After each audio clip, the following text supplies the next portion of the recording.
everyone. I am the fifth reporter of Group 4. So my assigned topic is cultivation or culture of plants classified as dangerous drugs or are sources thereof. The penalty of life imprisonment to death and fine ranging from 500,000 pesos to 10 million pesos shall be imposed upon any person who shall plant, cultivate, or culture marijuana, opium poppy, or any other plant regardless of quantity which is or may hereafter be classified as a dangerous drug or as a sources from which any dangerous drug may be manufactured or derived. So, the law prohibits the planting, cultivation, or culture of marijuana, opium poppy, and other plants that are considered or may later be considered as a dangerous drug or sources for dangerous drugs, regardless of the quantity of this dangerous drug. So, anyone who does this can be penalized with penalty of life, imprisonment to death, and fine ranging from 500,000 pesos to 10 million pesos. So, provided that in the case of medical laboratories and materials research center which cultivate or culture marijuana, opium poppy, and other plants, or materials of such dangerous drugs for medical experiments and research purposes, or for the creation of new types of medicine, the board shall prescribe the necessary implementing guidelines for the proper cultivation, culture, handling, experimentation, and disposal of such plants and material. However, this law has an exemption. Kani siya nga law, gigamani siya for those for medical laboratories, research centers, if this institution cultivates or uses these plants for medical experiment, scientific research, or the other development of new medicine, they are not automatically punished under this law. So, hati siya, kaning sa mga medical laboratories, research center, kanang medical experiments, scientific research, or development of new medicine, para sila, exempted sila. Pero naan na sila igual. Instead, ang DDB, also known as the Dangerous Drug Board, kay responsible na siya for setting this rules and guidelines for the safe and legal cultivation, use, and disposal of such plants for authorized medical and scientific purposes. So, ang DDB or Dangerous Drugs Board, responsible na siya for setting the rules and guidelines for the sake sa pag-cultivate legally sa kanila dangerous drugs. And sa paggamit o sa pag-dispose sa kanila plants for authorized medical and scientific purposes only. The land or portion thereof and or greenhouses on which any of said plants is cultivated or cultured shall be confiscated and is cheated in favor of the state unless the owner thereof can prove lack of damage or such cultivation or culture despite the exercises of due diligence on his or her part. If the land involved is part of the public domain, the maximum penalty provided for under this section shall be imposed upon the offender. If a marijuana or opium poppy or other any dangerous drugs plant found being illegally grown on private land or greenhouses, kana siya land or structure will be confiscated by the government and will become property of the state na if kana siya land or kana structure gatanong ugtuan mga illegal drug is dangerous drugs na kanina mga plants.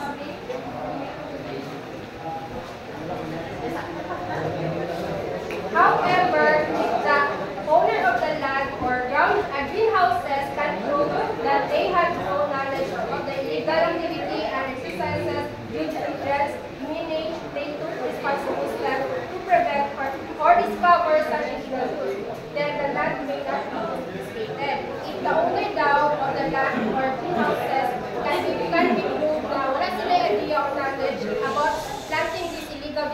drug, excuse me, dangerous drug, and that kanang careful sila or kanang responsible sila ani, like checking the area, making sure na wala na illegal na pagtanong, hindi na makitago. Then ilahamay kita, dili na kung diskahon sa government.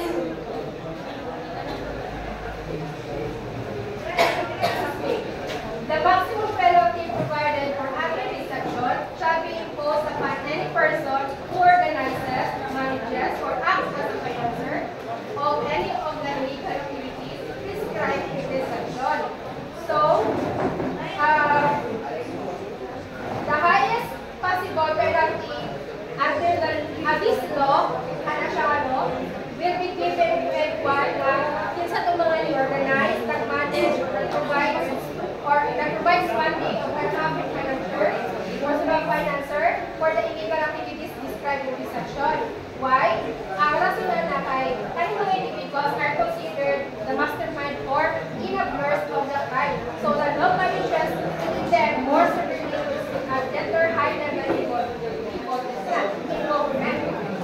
The penalty of 12 years and 1 day and a day to 20 years of imprisonment and fine ranging from 100,000 pesos to 500,000 pesos shall be imposed upon any person who acts as a protector of any violator for the provision under this law.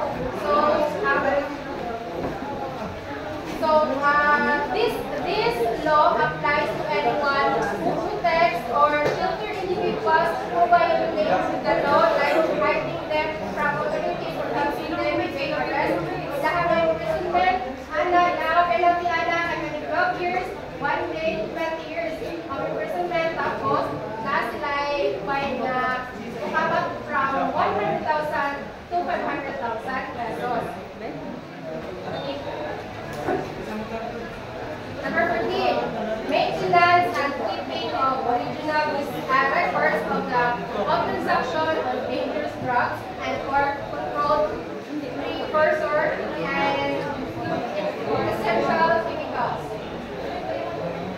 The penalty of imprisonment ranging from 1 year and 1 day to 6 years and fine from 10,000 pesos to 50,000 pesos shall be imposed upon any practitioner, manufacturer, wholesaler, importer, distributor, dealer, or retailer who violates or fails to comply with the maintenance and keeping of the illegal records of transaction on any dangerous drugs and or controlled precursor and essential chemicals in accordance with Section 40 of this Act.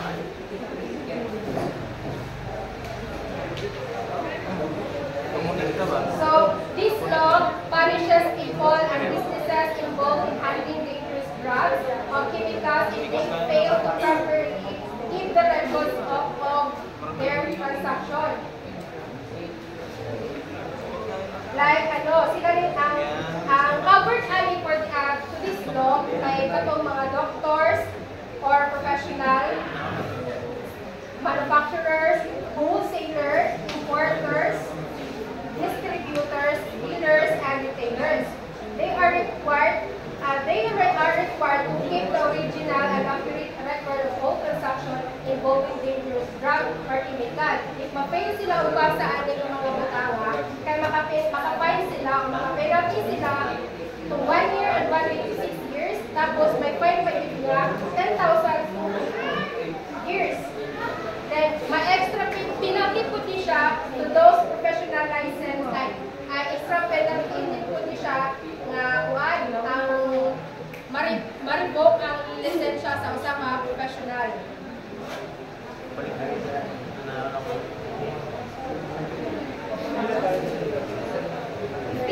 Unnecessary prescription of dangerous drugs.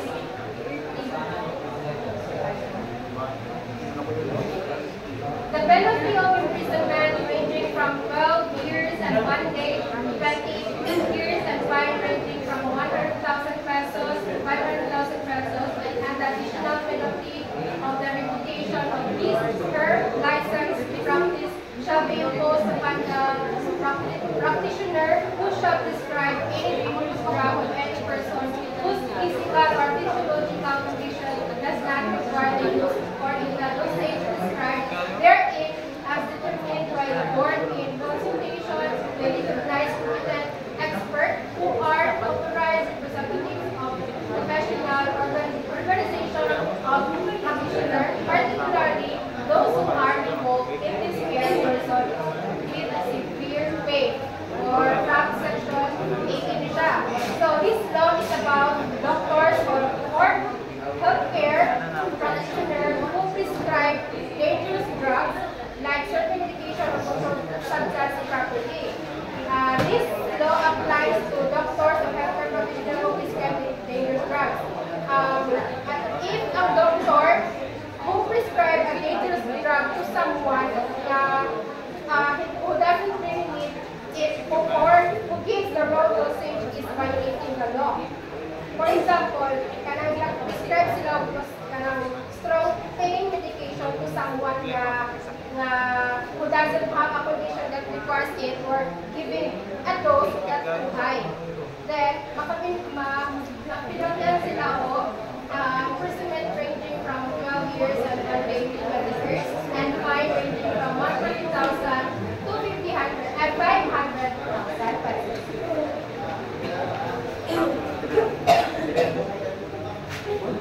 16. Unlawful prescription of dangerous drugs. The penalty of life imprisonment to death and fine ranging from 500,000 to 10 million pesos shall be imposed upon any person who, unless authorized by law, shall make or issue a prescription or any other writing for reporting to be a prescription for any dangerous drug from Section 19. So this law punishes anyone who illegally issues a prescription of dangerous drugs like narcotics without proper legal authorization. So this law applies to anyone who writes or makes a prescription for dangerous drug without permission from the law.